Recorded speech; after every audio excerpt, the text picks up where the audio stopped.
Today's episode is brought to you by you. We're almost at 3,000 lessons for season 1, which is amazing.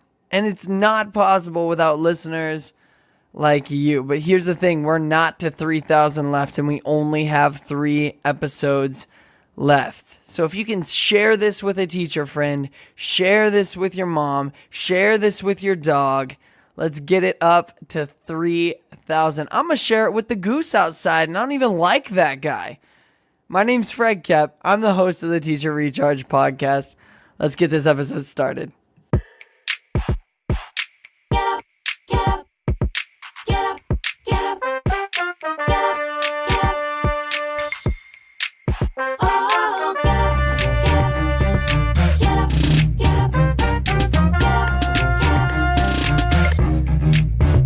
What's up, Teacher Recharge listeners? Welcome back to another edition of the Teacher Recharge podcast, the only podcast on the internet hosted by your boy. That's me, Fred Koepp.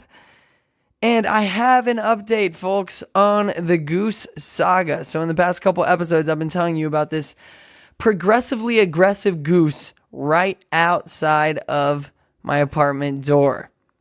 Because it is Canadian goose nesting season. We'll have a new chapter to the saga, probably one of the final chapters, hopefully. Because today, breaking news from Wichita, Kansas, we have seen a chick. A chick, I repeat, is in the nest. Which means these geese are probably about to get the heck out of Dodge. They're going to go toward the water, away from my dog and I. So this war will finally reach a peaceful conclusion with no fatalities. Fantastic. Oh my goodness. So the end of that saga, hopefully, but the beginning of this awesome episode featuring none other than the founder of Side Hustle Teachers and the creator of Side Hustle Summer Camp, Stacey Ogden herself. Her mission is to help teachers build businesses outside the classroom to provide them with financial security, alternative means to support themselves, and a way to follow their passion.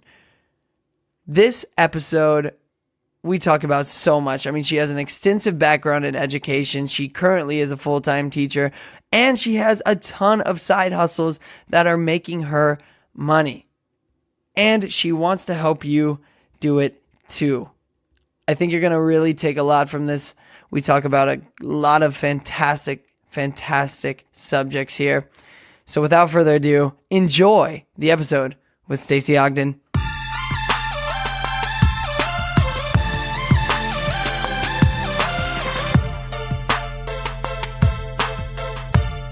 All right, welcome back to the Teacher Recharge podcast. Today, as mentioned previously, we have a very special guest. Her name is Stacey Ogden. She is the founder of Side Hustle Teachers. Stacey, how in the heck are you doing today? Well, it's 7:00 at night, so I'm pretty tired, but I'm doing good. Yeah, definitely. Yeah, we record this at night, but it'll go out in the morning. Exactly. So, gotta push through that time. Yeah, it's been a long day though. And actually it's a Tuesday, so getting into the middle of the week almost here. So I feel you on that. Well, tell us a little bit about what you do. So Side Hustle Teachers, what's all that about? How did you get there? And what have you have an extensive career in teaching and stuff. Tell us a little bit about yourself. Yeah, so I've been a music teacher for 18 years. And about 7 years ago, I started looking for just something else. I'm just someone who needs a project. Otherwise, I get so overly involved in teaching that it's just not healthy. Yeah. And so I started looking for something, and I said, well, if I'm going to do something, I might as well make some money at it. And I joined a direct sales company, and I was horrible. I was awful at it. It was not my cup of tea. But it did lead me to blogging, which was my first successful business, which is sort of on autopilot now. And then I got to a point where the blog wasn't really enough of a project anymore because it, had sort of settled into a nice little routine. Mm-hmm. And I started looking for a way to connect with people more directly. So I started looking into, I've got all of this knowledge now on how to run a business as a teacher because I've been doing it for so long. And people kept asking me, like, how do you make time for this? How do you know what to sell? How do you know what's a good opportunity and what you should pass up on? My friend keeps telling me about this direct sales company that they're part of. Should I join it? And so I kept getting these questions, and I said, okay, so I think these questions are sort of the universe's way of telling me that people want to know this stuff. Yeah. That teachers are looking for ways to make more money, do something that they're passionate about. And, in some cases, people are looking for other career alternatives.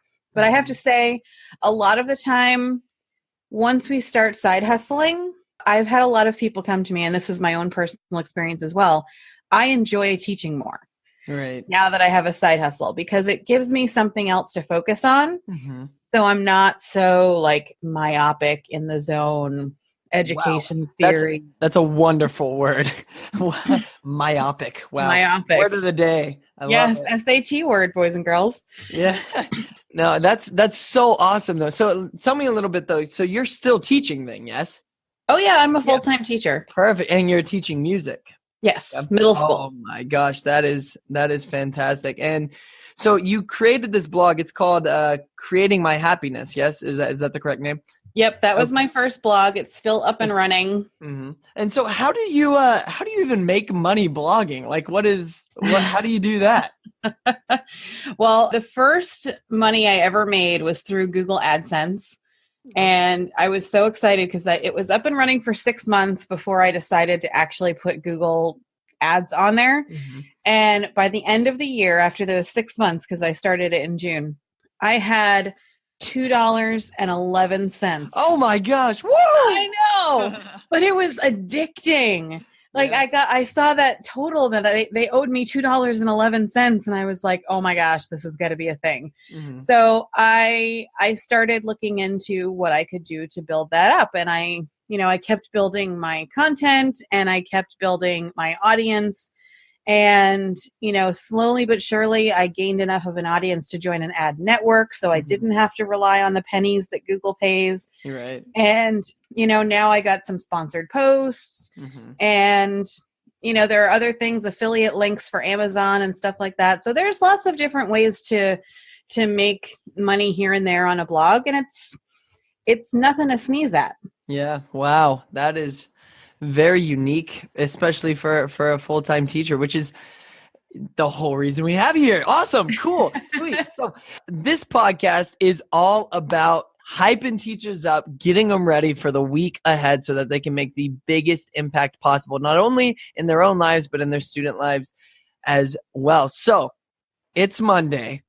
What are you doing to get ready for the week ahead? How do you hit the ground running so that you can take care of all these other side things while still delivering a fantastic day to your students? Well, the first thing I do, and I do this every single morning, is I get up an hour earlier than I have to. Mm-hmm. I get up at 5 so that I can take care of all my stuff.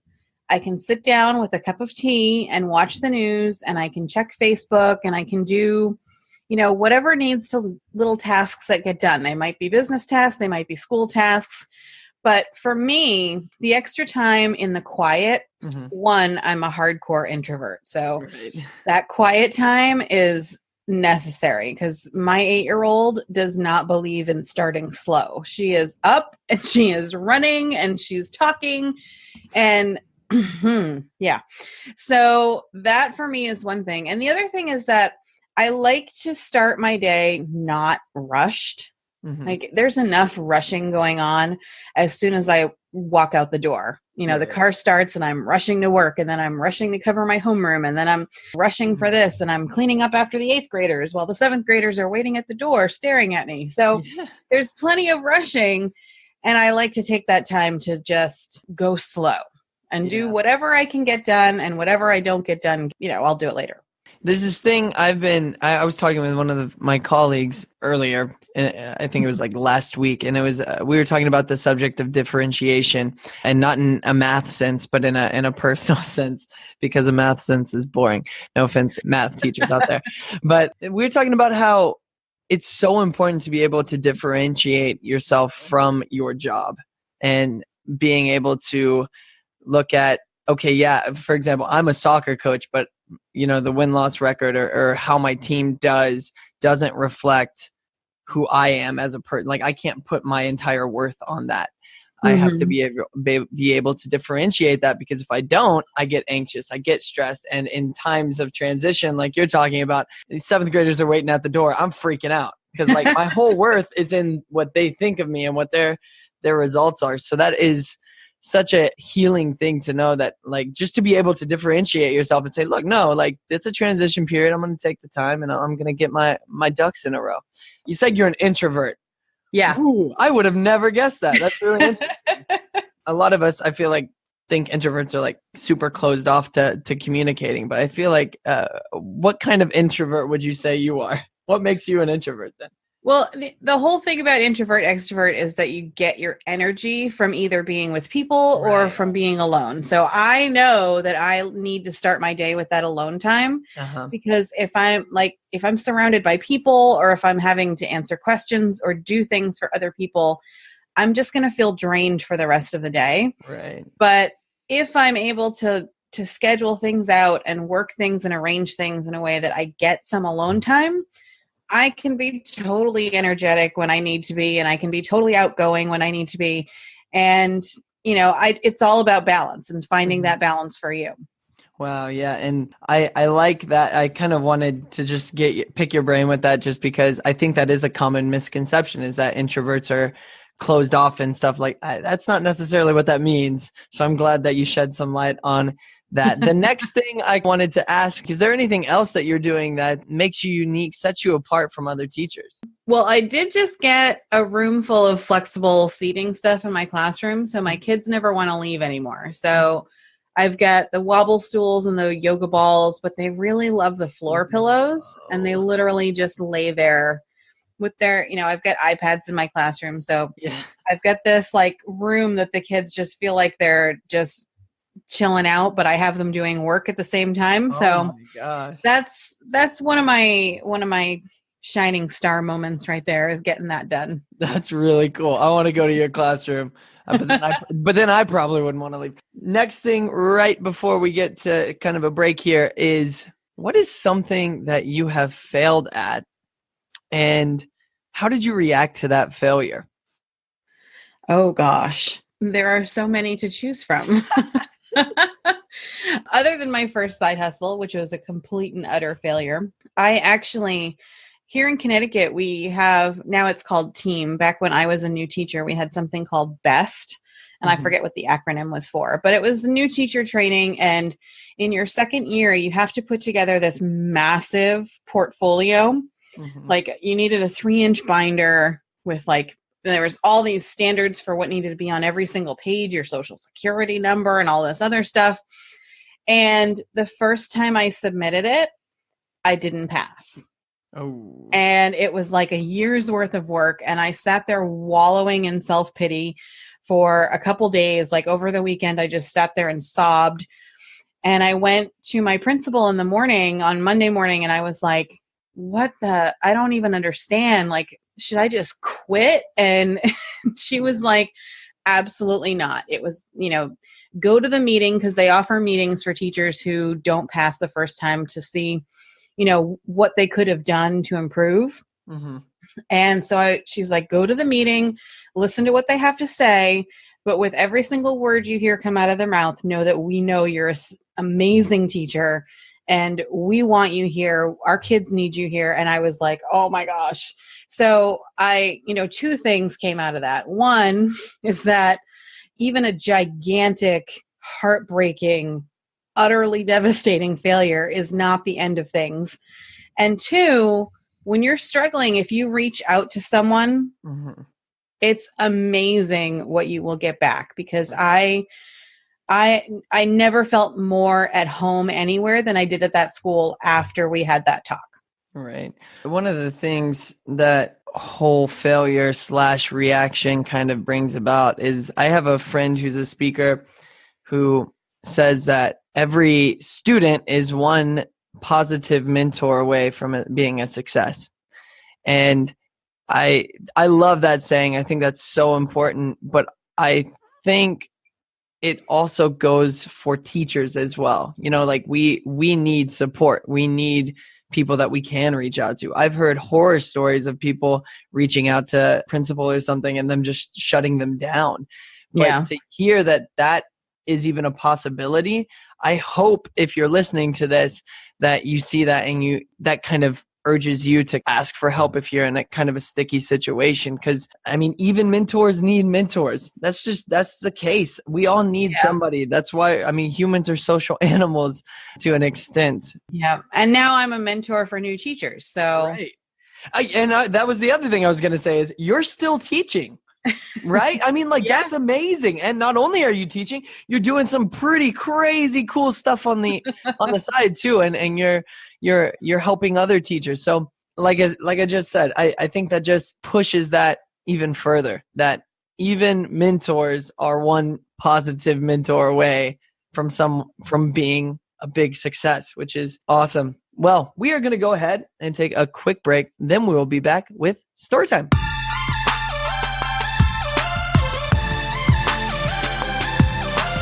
For you, the listeners of the Teacher Recharge podcast, Audible is offering a free audiobook download with a free 30-day trial to give you the opportunity to check out their service. Now, whenever I have a guest on the show, I ask them for a recommendation. So, Stacey, what is your book recommendation? I'm going to go sort of out of left field here, and I'm going to go with Michael J. Fox's book, Always Looking Up. Yeah. All right.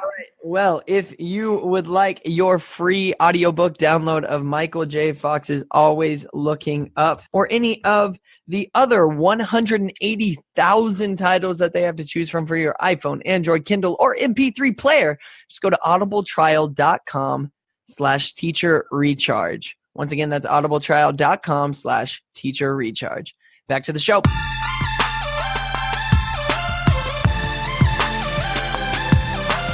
And we're back on the interview with Stacey Ogden.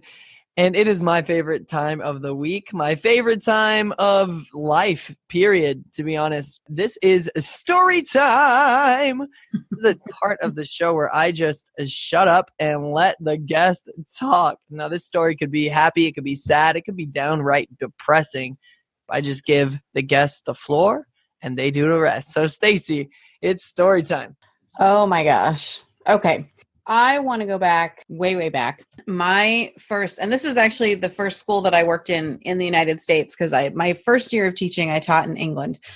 So I came to the States, I got this job, I was hired over the phone, and it was full on pre-K through 8, band, chorus, orchestra, general music. It was all the things, all the time. And the end of the year came, and it was time to put on a concert for the parents because, I teach music. So we were putting on the concert, and I had planned everything out to the last detail. Like, we had the auditorium set, we had lighting cues, I had students lined up to volunteer and parents doing everything. And we go to get ready for the concert, and I realized that I had forgotten to bring any sort of change of clothes. So there I was in my dirty, the stuff that I'd been moving risers and chairs around all day. I looked awful. And I'm just here capri pants and sneakers. It was really bad. And I go to the kids who I made dress up, they had a dress code. And I'm like, okay, just so you know, Miss Stacey forgot her change of clothes. So you guys are all going to shine on stage because you're going to look so much better than me. I had this one girl come up to me and she's like, well, I have a sticker for you if you want. And I was like, okay, that'd be great. And then the next thing I knew, I had 400 stickers all over me because the kids wanted me to feel just as special as they did going on stage. And I still tear up every time I think about it because it was just a moment. Yeah. I mean, it was so funny and so embarrassing and so sweet all at the same time. It's one of my favorite teaching stories ever. Wow. pre-K through 8th, that entire Yeah, so everybody. that would probably, I think the girl who started it was a third grader, if I'm not mistaken. Wow. But yeah, I had the kids all the way through. So like kids that I had when they were fourth graders have babies now. So Yeah. it's hard to remember who was how old when, but I Right. think she was a third grader at that point, and it was just so sweet. Wow, that is so. And you know what that shows though is that shows, because was that at the end of the year? Yeah. Yeah, that in my opinion, that's a reflection on how you have kind of touched their lives. Like, okay, things are going wrong. Show must go on. Uh-huh. And not only must it go on, it's I feel like it's a reflection of maybe you leading by example to say, I mean, someone's stepping up, and you said she's a third grader. She's stepping up and saying, look, I know in this situation I would want to be included. Here, Miss Stacey, you can feel included by this, even if it is a sticker. Because I'd be like, yeah, thanks. But that's such an awesome story. I love that. That's gonna make me cry here on air. My goodness. I have a couple questions out of that though. First of all, the first thing you said that I have to spin it on back. You said your first year of teaching was in England. Yeah. Hold up. What age group was that? What was that like? How does that differ from the U.S.? Oh, gosh. Well, I had worked at a summer camp for 2 years prior, and it was one of the overnight all-girls camps, and about half our staff was international. So I was like, I want to do that. I want to go and, work somewhere else. And I figured I speak no other language, so England would be a good place to go. Definitely. I can definitely communicate with everybody there. And I just started looking for jobs, and I found one in this little teeny tiny town that nobody's ever heard of, Felixstowe. And they call it a secondary school. So it was basically like a middle school and high school combined.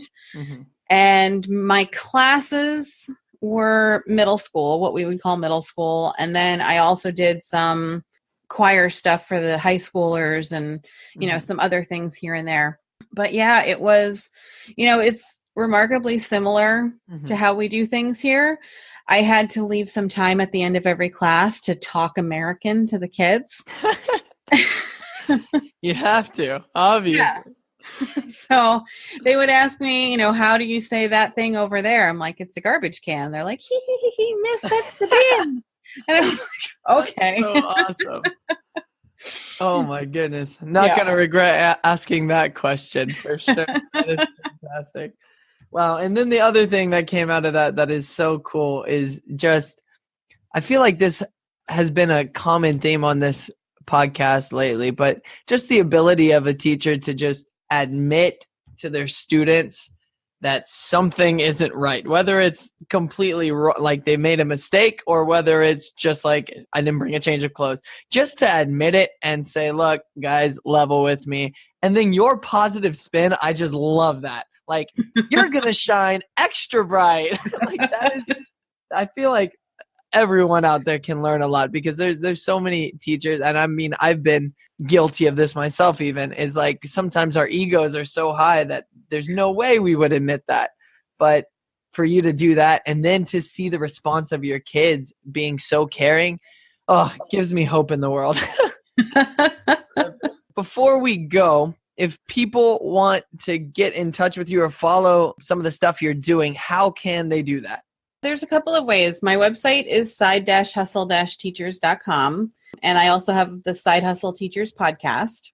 And I think, because you said this is coming out on Monday the 6th, right, of May? Yes. So actually yesterday, when this episode comes out, is when the doors opened to Side Hustle Summer Camp, which is my 8-week program that helps teachers get their business built over summer vacation so that they can return to school with the back end all set up, a plan in place, and they can just hit the ground running.